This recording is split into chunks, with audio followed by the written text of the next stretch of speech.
Hi, welcome to our presentation on native client versus Emscripten. I'm Jeffrey Douglas. And I'm Aaron Dodson, and we'd like to take the next few minutes to tell you a little bit about these two frameworks.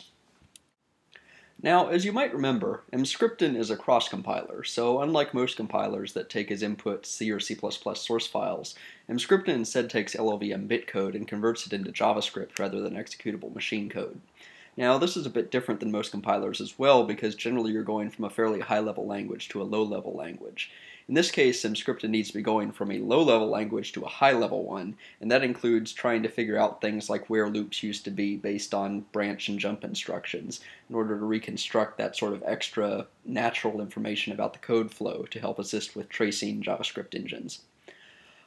Since most code that's targeting C and C++ makes many assumptions about the format of the sort of system and runtime environment it's going to be operating on, Emscripten also needs to implement a lot of background information as well. So that includes things like the C and C++ standard library, a file system shim, and basic runtime support things like SDL as well so that you can do graphics.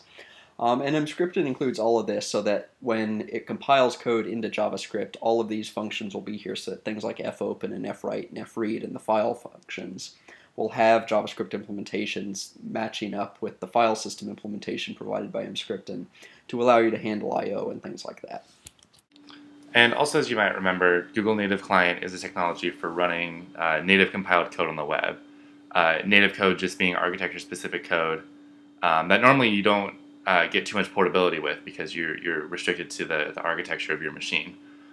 So one of the advantages of using a technology like Native Client is you can take that native code and then run it inside of a browser, which you can then run your application on most platforms today that have a browser on them.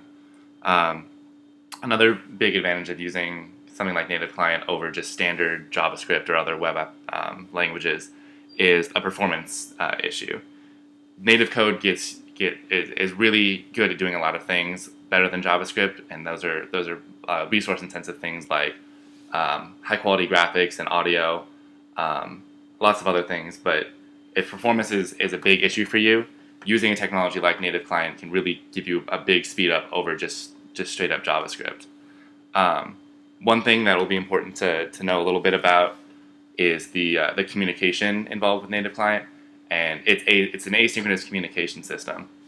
So the way that the native code interacts with the other code, the JavaScript in the web app, is through a simple message passing system. So both the JavaScript code and your native code have capabilities for accepting messages and then sending messages back to the other side. But they're asynchronous, so they don't wait on each other for responses. They can both just keep running. Currently, Native Client, since it's a Google technology, it only operates inside of Google Chrome. And developers who want to do this can publish their apps to the web store, but there's no current implementations for other browsers. And also at the moment, the only languages supported by Native Client are C and C++, but it's likely that those will get expanded in the future, especially with a new project that they're working on, Portable Native Client, which is dealing with something similar to Emscripten, compiling down to LLVM bitcode. So languages that do that already might have an advantage in getting implemented there. So for our project, what we wanted to do was take an existing application that didn't have any web app implementation and try to implement it in both Emscripten and Native Client and compare usability and efficiency of each implementation. So what we took was PNGCrush, which is an open source command line PNG image optimizer, which works to compress PNG images based on lots of different methods. And the source code that we found, while it's not too complex, there's just a lot of it, and it deals with a lot of low-level file system manipulations and things like that. And there were 27 source files and over 30,000 lines of code to deal with. So normally, if you want to write a web app from scratch for this, there would be a lot to go into it and a lot to think about. So the goal was to take the existing code and make very minimum modifications to it to get it running inside of a web app. Now, for both parts of the project, we decided to use the same web application interface, user experience, and everything. So our web app wrapper for both cases is very similar. Both support drag and drop for file upload using the new HTML5 APIs and the file reader interface. The native client one uses the HTML5 file system APIs for handling I/O, and that's because native client implements file I/O using the file system APIs. So conveniently we can talk to those using JavaScript as well. So once we get the data from the upload, we can write it out to that persistent storage and then have it just be easily read in by the application running in native client. For the whole general UI, we based it on Twitter Bootstrap since it provides a lot of very convenient components that let us make a nice looking web app with minimal difficulty. And blobs, another part of the new HTML5 JavaScript APIs, were also an important tool. We use those for handling files basically when we're reading and writing them, and when we're actually saving the resulting file to the user's disk once we're done compressing the image.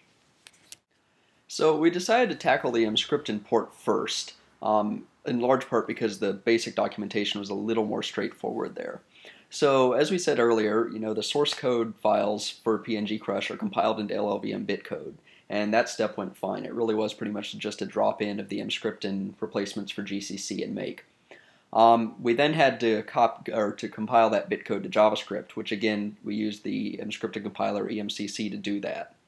And that was great. At that point, we actually had a working Emscripten that was now, outputted in JavaScript, and we were able to run it under Node, and it would dump help output since we were not giving it any files. And therefore, actually getting I/O working was the next really big step. For that, fortunately, Emscripten provides a file system API, like we mentioned earlier. It's a little tricky to work with, but the main problem was figuring out how to convert the file data from the format we get when we use the file reader interface in HTML5, which is base64 encoded data URLs, and transforming that into a byte array, which is the format that Emscripten expects for its API for creating files. We managed to find some wrapper code to do that, and got that implemented, and so then it just was a simple call to fs.createDataFile, passing in that data and some read-write permission options. And that got us a file that then PNGCrush running under Emscripten was able to run, and that was able to read, and that was through the standard fopen, fread calls. We didn't require any changes to the original C code. Likewise, writing files was the same way. We just created a blank output file, again using fs.createDataFile from the Emscripten API, and then PNGCrush was able to write to that file successfully using the standard fopen, fwrite, fclose, and all the good C standard library functions for dealing with files. The final challenge, for the most part, was figuring out how to communicate between the PNGCrush code and the code that made up our web app.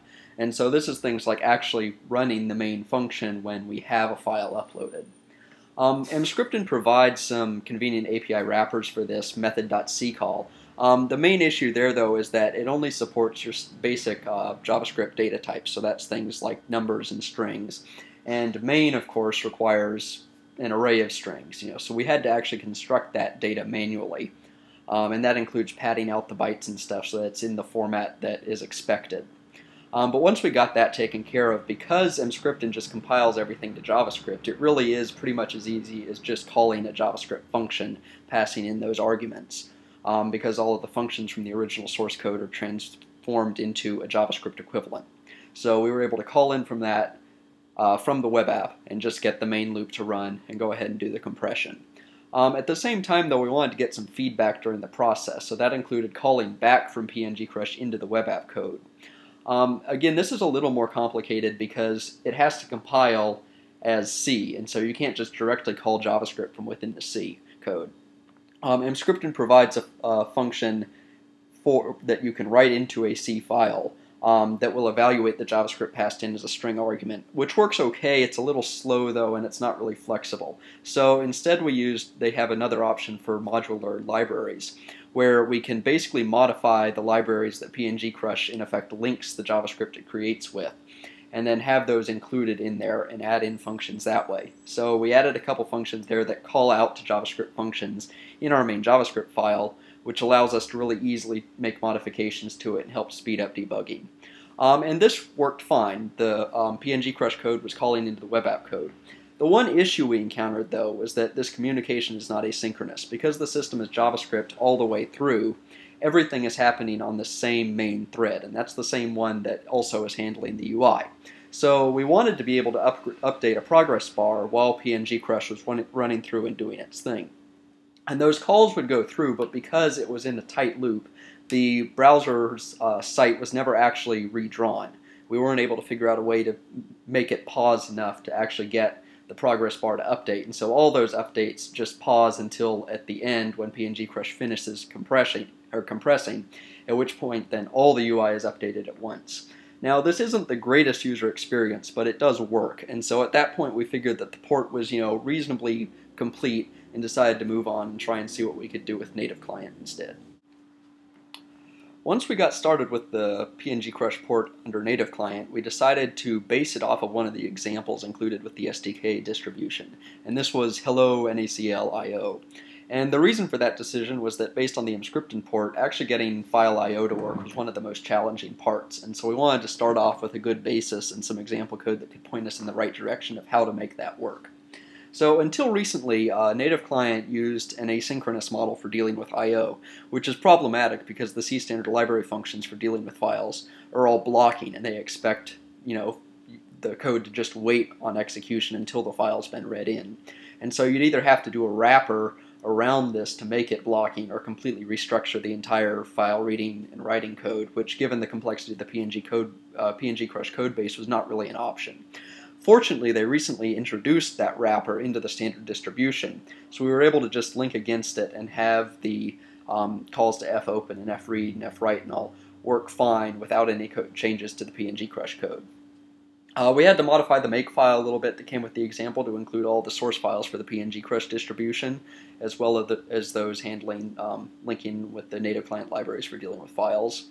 And the way that it wound up working is it uses the HTML file system API to provide read and write access to applications running under native client. And this is really convenient because JavaScript running in the browser also has access to that. So we were able to just take the file data that we get when we upload the file, write it out using the file system API, and then PNGCrush running under native client was able to read and write that data as well, and we could access the final output product from JavaScript. Calling into main was a little different as well. Because native client is running native code in a sandboxed plugin, you can't just make a JavaScript function call. It uses message passing between the JavaScript and the C or C++ source code. So in effect, we just send one message to the native client instance, and then when that message is received, it just calls main. The only reason we send a message to it is to kick off processing. Now, there was also some communication the other way, again, for the progress bar and sending back like what amount of space was saved in the final compression. And we didn't have the issue that we ran into with the Emscripten version because of this asynchronous message passing. So in native client, when we need to update the progress bar, we just pass a message. And the JavaScript just receives that message and goes ahead and updates it because all of the main processing is being run in a separate process that's the native client plugin. So the JavaScript isn't busy doing the actual compression and can respond to incoming messages, update the UI, and it's able to do that fluidly in a non-blocking way, which is a surprise benefit of that asynchronous message passing system, which at first glance seems like it would be more complicated than the JavaScript implementation with Emscripten. Ultimately, though, we were really pleased with how it turned out and had a much better user experience. The web app didn't block, and it made performance feel a lot better, even on top of what gains there were just because we were running native code instead of executing in a JavaScript engine. So with that, we'd like to give you a brief demo of our project. Okay, so you can see this is our web app, and this is the one for the Emscripten implementation. So there's an upload image button, and then you can also just drag files onto the page. So I'll take a file off the desktop, and if we take a look at it real quick, you can see that its size is 203 kilobytes. And let's go ahead and run it through our PNGCrush app. You can see it's loading. And then the progress bar and everything updated right at the end there. If you look in downloads now, you can see that the file got compressed down to 97 kilobytes, which, as the page tells us, is 52.46, etc. % smaller. So pretty good, and PNGCrush clearly works there. Now let's jump over to the native client implementation, which you can see looks exactly the same.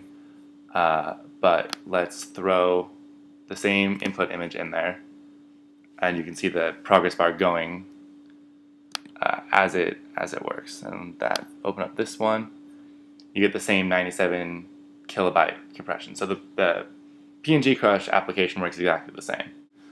We can try one more time with a different image on the native client version, just to see that again. So we'll throw this one in there, and you can see this one.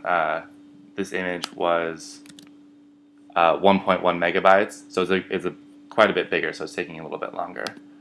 But you can see the progress bar updating as it goes.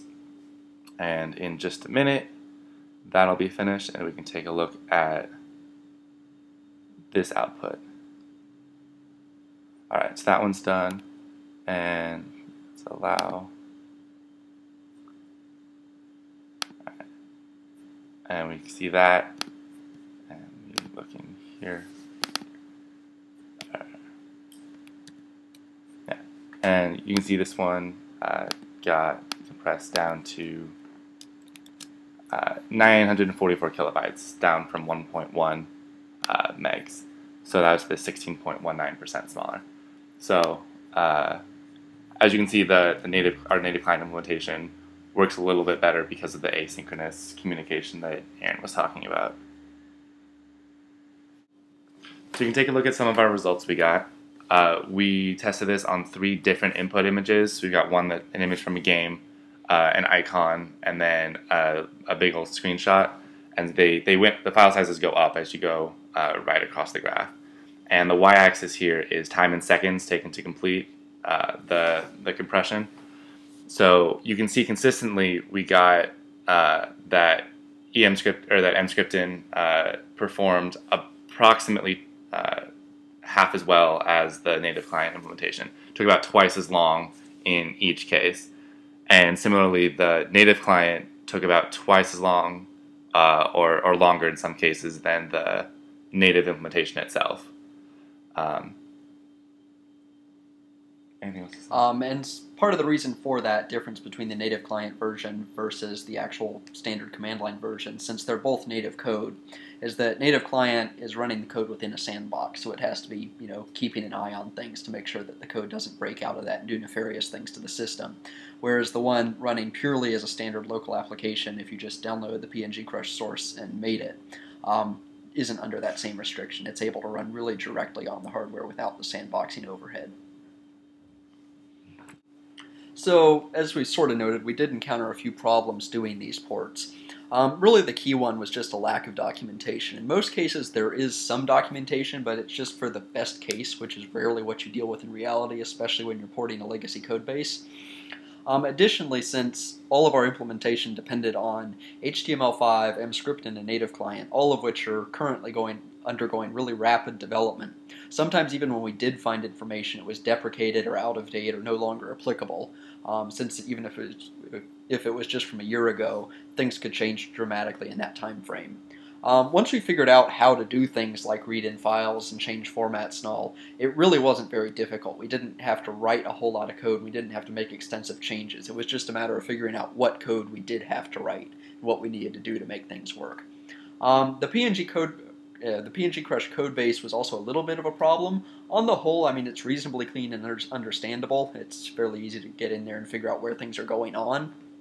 But reading from files and dealing with them was fairly complicated, and so for a while we were thinking we may have to completely change up how that worked in order to get the native client port to go. And that was, we were considering reading in from a string buffer in effect instead of a file, or trying to get it just to read from standard in or standard out, since those may have been a little easier with the old native client approach before the blocking framework that they added recently. And the communication issue with the Emscripten port. I mean, it was really easy to call back and forth since it was all JavaScript, but because it's not asynchronous, it's all on the one thread, we weren't able to get that one resolved. It seems to just, for the most part, be a limitation of Emscripten. We looked into using web workers as well, but due to the complexity of the generated code and the sort of inner file dependencies there, it wasn't really practical to spawn that off in a web worker and run it in the background. And because web workers are prohibited from updating the document object model, we couldn't just do our UI updating in a web worker either and have that be called from Emscripten. So either way, that wasn't going to work, and we didn't see a way to really get some sort of asynchronous updating. So some of the conclusions we came to after doing this project were that we clearly saw we got better performance with the native client implementation. So while both technologies do a very similar thing and accomplish a very similar task, the native client idea seems to work a little bit better, a little bit faster. And as we saw in actually writing the code and doing our testing, it was a lot easier to work with, and we ran into quite a few fewer difficulties. And a lot of that has to do with the fact that we found that new blocking framework that we were able to work with in the end. So as these things keep getting worked on and keep expanding in the future, things could change, and Emscripten could catch up and get better too. Something that we noted for this was that one of the whole reason why people are using things like native client and Emscripten, one are for people who don't really know a whole lot about web app creation and are mostly local application developers. They can take their knowledge and their skill sets and write their local applications, or even take their existing applications and their legacy code bases and put them into a web application fairly easily. The other thing we kind of noted was on the flip side, if you're a web app person, you don't have to know a whole lot about how a local application that you want to port really works. We learned a little bit about PNGCrush, but there's so much complexity to it and a lot of things that we really didn't know how to do or know how it did, but we really didn't need to. It wasn't important for the actual creation of the web app and the usage of it. So it works from both ends. If you're a web app developer, you can use these kind of technologies to take local applications and make web apps without needing to know a lot about them. And if you're a local application developer, you don't need to be an experienced web app creator. And one final thing that it's important to note is that because native client requires a plugin, it's currently tied to Google Chrome right now. There isn't an implementation for other browsers. So if cross-platform compatibility is a big issue, Emscripten's likely to be the better choice just because it produces standard JavaScript that you can run on any modern browser. At the same time, though, if performance is more important and you're dealing with an in-house application setting where you can mandate a browser or expect everybody to be on the same platform, native client may be the better option. Really, it just comes down to, on a project-by-project basis, what are the trade-offs that you're willing to make and what are your goals overall.